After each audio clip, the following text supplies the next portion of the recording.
आज की क्लास में हम लोग विद्यालय का उद्भव और विकास कैसे हुआ तथा विद्यालय और परिवार में क्या संबंध है, इस पर डिस्कशन करेंगे। विद्यालय के लिए हिंदी शब्द संधि विच्छेद के रूप में विद्या धन आलय का प्रयोग किया जाता है। विद्या शब्द विद संस्कृत के विद धातु से बना हुआ है, जिसका अर्थ होता है जानना, किसी चीज़ को जानना। जैसे आप मेरे बारे में जान रहे हो, हम आपके बारे में जान रहे हैं। आलय, आलय का मतलब कोई स्थान होता है, जैसे पुस्तकालय, पुस्तक रखने का स्थान पुस्तकालय। संग्रहालय, किसी चीज़ को संग्रह करने का स्थान संग्रहालय। देवालय, देवताओं का निवास स्थान जहाँ होता है उसे देवालय। विद्याधनालय का हिंदी में अर्थ होता है सीखना या ज्ञान या जानना, विद्या या शिक्षा का कोई निश्चित स्थान विद्यालय। वैदिक साहित्य में वेत्ति अनया सा विद्या का वेत्ति अनया सा विद्या का उल्लेख किया गया है। ये वेत्ति अनया सा विद्या का अर्थ होता है जिससे जाना जा सके। अब देखिए, जब प्राचीन समय में परिवार जैसी संस्था नहीं थी, लोग अव्यवस्थित रहते थे, तो विद्यालय कहाँ से आ जाएगा। तो पुराने प्रागैतिहासिक, ऐतिहासिक और आदिकाल में लोग जब फुर्सत के समय में रहते थे तो किसी स्थान पर इकट्ठा होते थे और अपनी अपनी बातें करते थे। उन्हीं में किसी ने ये विचार दिया कि जो बातें हम लोग करते हैं वो आने वाली पीढ़ी को स्थानांतरित कैसे हो। तो शुरू में प्राचीन यूनान में गप सप स्थल को ही विद्यालय जाना जाता था, लेकिन बाद में अंग्रेजी में विद्यालय के लिए शब्द आया स्कूल। स्कूल शब्द ग्रीक भाषा के स्कोला SCOLA और दूसरा स्कोला SKOLA, जो कि लैटिन भाषा का शब्द है। यहाँ देखिए, लैटिन भाषा है, ग्रीक भाषा है। इन दोनों का अर्थ होता है लेजर।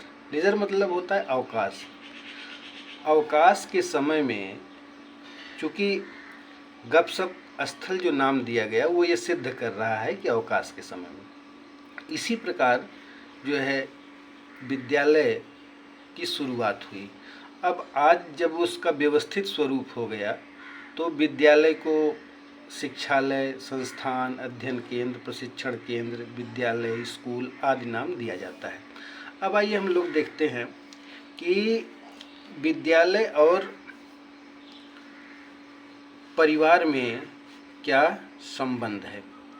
तो यहाँ पे देख लीजिए कि एक तरफ परिवार लिखा है, दूसरी तरफ विद्यालय लिखा है। शिक्षा के और बाल विकास के सबसे प्रमुख ये दो अभिकरण हैं जिसमें फैमिली और स्कूल आते हैं।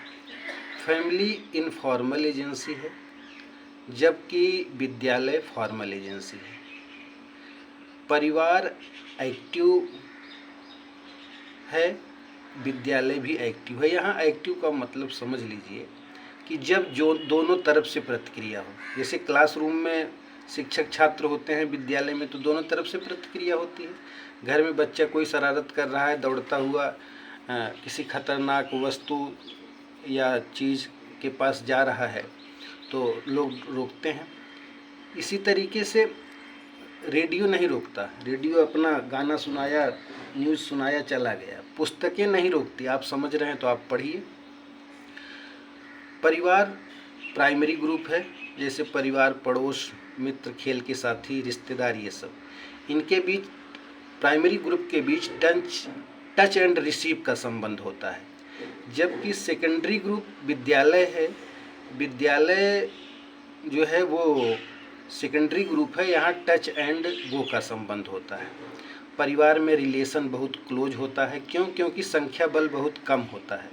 लोग एक दूसरे से मिल सकते हैं, एक दूसरे को अच्छी तरीके से समझ सकते हैं। लेकिन विद्यालय में, जो कि सेकेंडरी ग्रुप का वो है, हिस्सा है, उसमें संख्या बल अधिक होता है। कितनों कम होगा तो एक क्लास में 40-50 स्टूडेंट तो होंगे ही होंगे। सबको एक दूसरे से अवगत होना संभव नहीं है।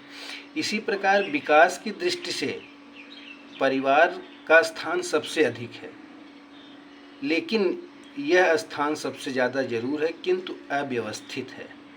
परिवार में जब तक बच्चा रहता है, स्कूल नहीं जाता है, तो न उसका खाने का, न पीने का, न सोने का, न उठने का, न बैठने का, न बात करने का कोई भी व्यवस्थित क्रम नहीं रहता है। एकदम अनौपचारिक कार्य वो करता है।